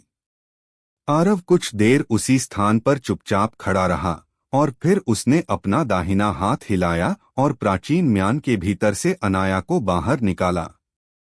उसने आसपास के वातावरण पर एक नजर डाली और फिर पूछा, क्या यह अराजकता का महासागर है? आरव ने कहा, कुमारी अनाया, मैं बाद में मध्य क्षेत्र की ओर जाने वाला हूँ। मेरे पीछे वहां मत आना। एक अवसर ढूंढो और खुद ही दक्षिणी क्षेत्र लौट जाओ।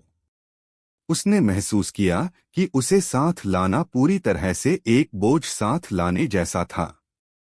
वह मध्य क्षेत्र की सैर करने नहीं जा रहा था, इसलिए वह ऐसा बोझ साथ नहीं रखना चाहता था। इसके अलावा उसके पास अनगिनत रहस्य थे, इसलिए वह वास्तव में किसी ऐसे व्यक्ति को अपने पास नहीं रखना चाहता था जिस पर वह भरोसा नहीं करता था। तुम्हें लगता है कि मैं तुम पर बोझ हूं? अनाया थोड़े गुस्से में बोली। आरव ने अपनी आंखें घुमाईं और कहा, कुमारी अनाया, क्या आपको भी ऐसा नहीं लगता? मुझे स्पष्ट बोलने दें। आपने शायद मेरे दुश्मनों की ताकत देखी होगी। वर्तमान में आपके पास जो ताकत है, उसके साथ आप मध्य क्षेत्र पहुंचने से पहले ही शायद 10 बार मर चुकी होंगी। इसलिए कृपया अपनी सुरक्षा के लिए प्राचीन नगर वापस लौट जाएं। मैं जाने से इनकार करती हूँ। अनाया ने आरव की ओर देखा और एक निर्विवाद स्वर में बोला, क्या तुम मार खाना चाहती हो? चूंकि उससे प्यार से बात करने से काम नहीं बना, इसलिए आरव ने इसके बजाय बल प्रयोग करने का इरादा किया। तुम्हारी हिम्मत कैसे हुई? अनाया एक क्रोधित शेरनी की तरह आरव की ओर घूरते हुए चिल्लाई।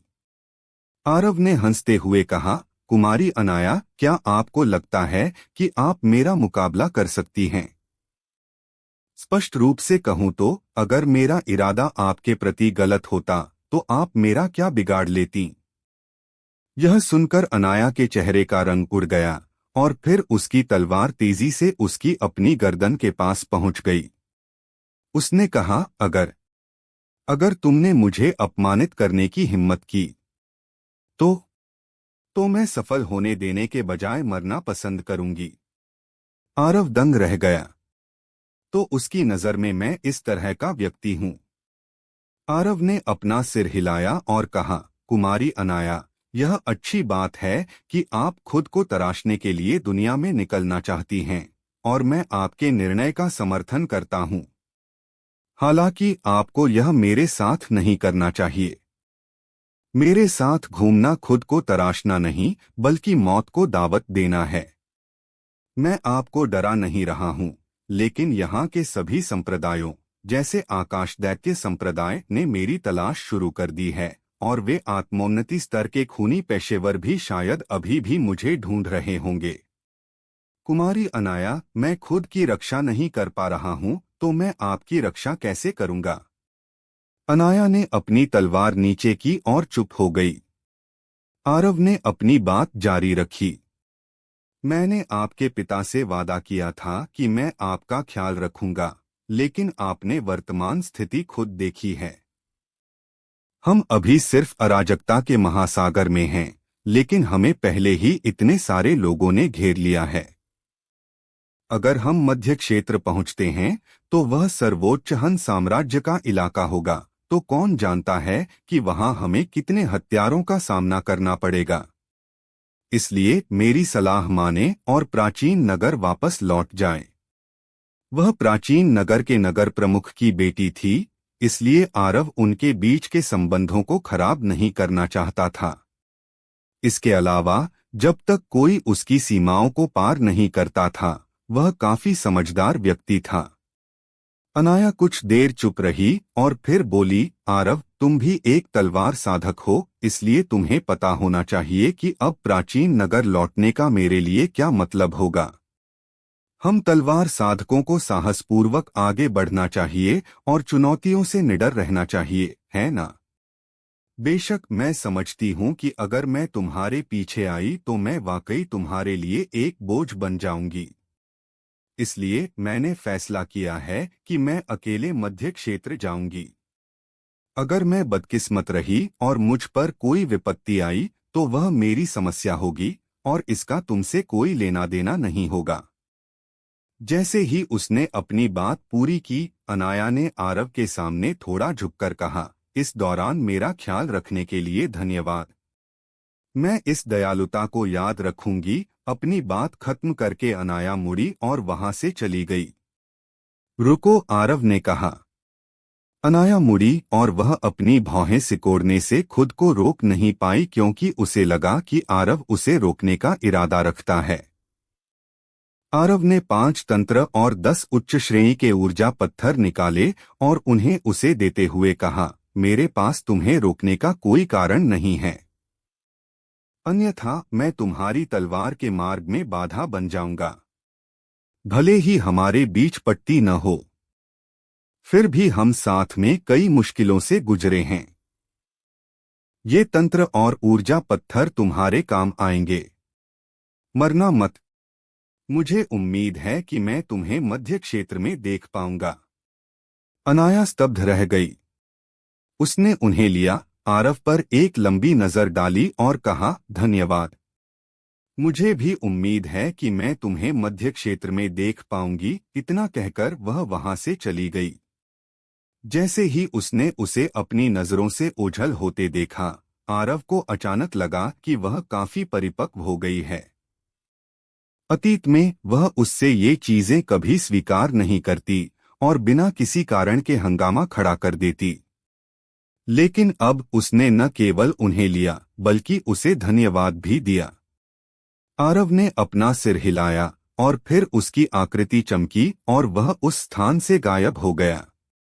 मध्य क्षेत्र तक जाने के लिए उसे एक जहाज की सवारी करनी थी, अन्यथा आत्मोन्नति स्तर पर होने के बावजूद वहां तक उड़कर जाना असंभव था, क्योंकि अराजकता के महासागर में साल भर बैंगनी हवाएं चलती थीं और यहां तक कि तूफान और बवंडर भी आते थे। इसलिए यदि कोई हवा में उड़ता है तो उसे इन बवंडर और तूफानों का भी विरोध करना होगा और गूढ़ ऊर्जा की खपत बहुत अधिक होगी। इसके अलावा जहाज बेहद तेज थे और वे किसी आत्मोन्नति स्तर के विशेषज्ञ की गति से कम नहीं थे। इसलिए आरव ने स्वाभाविक रूप से वहां जाने के लिए जहाज लेने का इरादा किया। दीप्ति वंश। वह बूढ़ा व्यक्ति जिसे देवांशी डिंग महावीर कहकर संबोधित करती थी, उसने दीप्ति वंश लौटने पर देवांशी से कहा, बिटिया, मुझे खबर मिली है कि आकाश दैत्य संप्रदाय और उन अन्य संप्रदायों ने आरव का पता लगा लिया है। इस समय आकाश दैत्य संप्रदाय ने आरव का पीछा करने के लिए 3 आत्मोन्नति स्तर के विशेषज्ञों को भेजा है। इसके अलावा मध्य क्षेत्र के रास्ते में पड़ने वाले द्वीपों पर अनगिनत आत्मिक स्तर और राजा स्तर के साधक घात लगाकर बैठे हैं। वह लड़का आरव शायद अभी बहुत बुरी स्थिति में है। देवांशी ने उदासीनता से कहा, अगर वह इन मामूली लोगों से भी नहीं बच सकता तो वह युगेंद्र का मुकाबला कैसे करेगा? आखिरकार मध्य क्षेत्र में प्रवेश करते ही पूरी दुनिया उसकी दुश्मन होगी। महावीर, मैं आपका इरादा समझती हूँ। हमारे दीप्ति वंश के पास अभी वास्तव में केवल 2 रास्ते हैं, या तो युगेंद्र का साथ देना या आरव का सहयोगी बनना। युगेंद्र के पक्ष में जाना व्यावहारिक रूप से असंभव है, लेकिन आरव। देवांशी इस बिंदु पर चुप हो गई और फिर उसने कहा, इस समय यदि हमने उसके पीछे खड़ी शक्तियों से गठबंधन की बात शुरू की तो हमारे वंश को नीची नजर से देखा जाएगा। यह भविष्य में हमारे वंश के लिए नुकसानदेह होगा। इसलिए यदि हम सम्मान और महत्व चाहते हैं तो हमें उन संप्रदायों को पूरी तरह से खत्म करना होगा और वास्तव में पूरे अराजकता के महासागर पर नियंत्रण करना होगा। तभी हमारे दीप्ति वंश को दक्षिणी क्षेत्र में पर्याप्त सम्मान और अधिकार प्राप्त होगा। बूढ़े ने मुस्कुराते हुए कहा, तुम हमेशा हर चीज का हिसाब रखती हो, लेकिन हमारे दीप्ति वंश की मदद के बिना उस लड़के आरव के लिए मध्य क्षेत्र पहुंचना शायद मुश्किल होगा। क्या हमें मदद नहीं करनी चाहिए? आखिरकार वह मिस्टर तियानजी का। देवांशी ने अपना सिर हिलाया और कहा, हमारा दीप्ति वंश उसकी मदद करेगा, लेकिन अभी नहीं। मैं चाहती हूं कि वह हमारे दीप्ति वंश की सहायता मांगे, अन्यथा यदि हमने उसकी मदद करने की पहल की तो शायद वह आभारी महसूस न करे और इसे एक सामान्य बात समझे। बूढ़े ने इसके बारे में एक पल के लिए सोचा और फिर उसने सिर हिलाया और कहा, तुम सही कह रही हो। उस बच्चे को सबक सिखाया जाना चाहिए। उसने वास्तव में हमारे सामने तुम्हें लात मारने और अरुण को अपाहिज बनाने की हिम्मत की। अगर हम उसकी मदद करने की पहल करते हैं तो न केवल बाहरी लोग कहेंगे कि हमारा वंश खुद को अपमानित कर रहा है, बल्कि हमारे वंश के कुछ सदस्य भी बकवास करने लगेंगे। महावीर, मैं आपको उन संप्रदायों की गतिविधियों पर कड़ी नजर रखने का कष्ट दूंगी। यदि आप उन ताकतों को देखते हैं जो इन संप्रदायों के पीछे खड़ी हैं, जब वह इस बिंदु पर बोली तो उसकी आंखों में एक ठंडी चमक कौंधी और उसने कहा, उन सबको मार डालो। जी। आरव को मध्य क्षेत्र पहुंचने के लिए एक जहाज की सवारी करनी थी। हालांकि केवल दीप्ति वंश और उन बड़े संप्रदायों के पास ही ऐसे जहाज थे। उनके अलावा अराजकता के महासागर के केवल कुछ व्यापारियों के पास वे थे। आरव स्वाभाविक रूप से दीप्ति वंश की मदद लेने नहीं जाने वाला था। वह इतना निर्लज्ज नहीं था। दूसरी ओर वह इतना मूर्ख भी नहीं था कि उन संप्रदायों के पास जाकर खुद को सौंप दे। इसलिए उसके पास उन व्यापारियों को खोजने के अलावा कोई और विकल्प नहीं था जिनके पास ऐसे जहाज थे। युवराज, आप मध्य क्षेत्र की यात्रा करना चाहते हैं? बादलों का महासागर नामक एक व्यापारिक समूह के हॉल में एक बूढ़े व्यक्ति ने अपने सामने खड़े एक युवक से यह प्रश्न पूछा। वह युवक स्वाभाविक रूप से आरव था। उसने कई जगहों से पूछताछ की थी और उसे पता चला था कि यह व्यापारिक समूह अक्सर व्यापार करने के लिए मध्य क्षेत्र जाता है और उनके पास एकमात्र ऐसा जहाज है जो दीप्ति वंश और उन अन्य संप्रदायों के जहाजों के बराबर है। इसलिए वह सीधे उनके पास गया था। आरव ने सिर हिलाया और कहा, हम कीमत पर चर्चा कर सकते हैं। बूढ़ा व्यक्ति एक पल के लिए गहरे सोच में डूब गया और थोड़ा परेशान लग रहा था। मेरा व्यापारिक समूह आज रात मध्य क्षेत्र में कुछ सामान भेजने वाला है, लेकिन वह सामान अत्यंत कीमती है और उसमें अत्यधिक सावधानी की आवश्यकता है। इसलिए आरव ने 30 उच्च श्रेणी के ऊर्जा पत्थर निकाले और उन्हें मेज पर रख दिया, जिससे बूढ़े की आवाज अचानक रुक गई और उसकी आंखों में एक संतुष्ट भाव आ गया। उसने मन ही मन सोचा, वह वास्तव में जानता है कि काम कैसे निकाला जाता है। वह बूढ़ा इस व्यापारिक समूह का एक प्रबंधक था और हर बार जब व्यापारिक समूह मध्य क्षेत्र में सामान भेजता था तो वह थोड़ी अतिरिक्त आय अर्जित कर लेता था। दूसरों को गुप्त रूप से जहाज पर ले जाना उसका एक तरीका था। बेशक वह हर किसी को नहीं ले जाता था। उदाहरण के लिए वह आत्मोन्नति स्तर के विशेषज्ञों को बिल्कुल स्वीकार नहीं करता था, क्योंकि एक बार जब उन्होंने जहाज पर परेशानी खड़ी कर दी तो यह निश्चित रूप से बेहद कष्टदायक होगा। हालांकि उसके सामने खड़ा यह युवक केवल आत्मिक स्तर पर था और ऐसा व्यक्ति कोई समस्या नहीं था। बूढ़े ने उन ऊर्जा पत्थरों को लिया और मुस्कुराया। युवराज, कृपया आज रात बंदरगाह पर पहुंचें। समय आने पर मैं आपको जहाज पर ले जाऊंगा। याद रखें कि आपको समय पर होना चाहिए। धन्यवाद। आरव ने सिर हिलाया और फिर वह खड़ा हुआ और चला गया। व्यापारिक समूह छोड़ने के बाद आरव ने एक सुनसान इलाके की तलाश की और कुछ उत्कृष्ट श्रेणी के ऊर्जा पत्थरों के साथ साधना शुरू कर दी। कहने की जरूरत नहीं है कि वह अभी भी काफी कमजोर था। यदि उसी स्तर के विशेषज्ञों की बात की जाए तो नानजिंग के अलावा दक्षिणी क्षेत्र में व्यावहारिक रूप से कोई भी उसका मुकाबला नहीं कर सकता था। हालांकि समस्या यह थी कि उसके वर्तमान प्रतिद्वंद्वी आत्मोन्नति स्तर या उससे ऊपर के विशेषज्ञ थे। वह अब आत्मोन्नति स्तर के विशेषज्ञों को मार सकता था, लेकिन ऐसा करने के लिए उसे दिव्य कलाकृतियों का उपयोग करना पड़ता था। यदि वह ऐसा नहीं करता तो शायद वह अभी भी साधारण आत्मोन्नति स्तर के विशेषज्ञों को हरा सकता था, लेकिन वह उन्हें बिल्कुल नहीं मार सकता था, खासकर यदि वे आत्मोन्नति स्तर के 5वें रैंक या उससे ऊपर के विशेषज्ञ हों। ठीक उसी तरह जैसे डिंग सालोच जिसे उसने उस दिन मारा था। अगर उसकी सहायता के लिए मीरा और अन्य लोग नहीं होते तो निश्चित रूप से उसकी हार होती। आरव बाहरी ताकतों पर निर्भर नहीं रहना चाहता था, क्योंकि वह स्पष्ट रूप से जानता था कि केवल उसकी अपनी ताकत ही सच्ची ताकत है। इस समय वह आत्मिक स्तर के दूसरे रैंक पर था और वह अधिकतम 3 बार शून्य फ्लैश चला सकता था। एक बार तलवार संदूक के भीतर तलवार संरचना का उपयोग कर सकता था और अधिकतम एक बार त्रितत्व का उपयोग कर सकता था। दूसरे शब्दों में, वह अधिक से अधिक एक आत्मोन्नति स्तर के विशेषज्ञ का मुकाबला कर सकता था।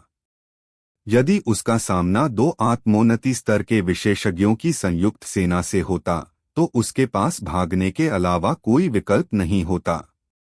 वह मध्य क्षेत्र जा रहा था और वह सर्वोच्च हन साम्राज्य का क्षेत्र था। वहां निश्चित रूप से अनगिनत आत्मोन्नति स्तर के विशेषज्ञ उसका इंतजार कर रहे होंगे, तो वह उनसे कैसे निपटेगा?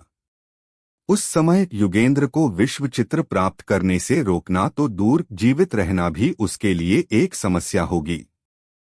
मैं वास्तव में थोड़ा बहुत कमजोर हूं। लगभग 2 घंटे बाद आरव के पीछे अचानक 3 काली आकृतियां दिखाई दीं। आरव ने अपनी आंखें खोलीं, जिसके बाद मीरा, अंधकार नायक 1 और अंधकार नायक 2 ने उसे अपनी रिपोर्ट देनी शुरू की।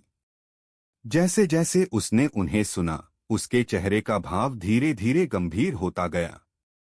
आकाश दैत्य संप्रदाय निश्चित रूप से उसके खिलाफ कार्रवाई करने वाला था, इसलिए उसने मृत्यु के आने का इंतजार करने से इनकार कर दिया। वह उनके हमलों का केवल निष्क्रिय रूप से बचाव भी नहीं कर सकता था। इसलिए उसने देवांशी से अलग होने के बाद मीरा और अन्य लोगों को जानकारी जुटाने के लिए भेजा था। अब वे मिली हुई जानकारी के साथ लौट आए थे। 25 आत्मोन्नति स्तर के विशेषज्ञ, 100 से अधिक आत्मिक स्तर के विशेषज्ञ और अनगिनत राजा स्तर के साधक। हाँ, वे वाकई मुझे बहुत ऊंचा समझते हैं। कमबख्त, क्या मैं उन्हें राजसिंहासन स्तर का दिखता हूँ? मेरे पीछे इतने सारे विशेषज्ञों को भेजने का क्या मतलब है? आरव ने गुस्से में अपने चेहरे पर गंभीर भाव के साथ गाली दी। अब क्या होने वाला है, आगे सुनते रहिए सर्वशक्तिमान हमारे चैनल स्टोरी हंगामा पर।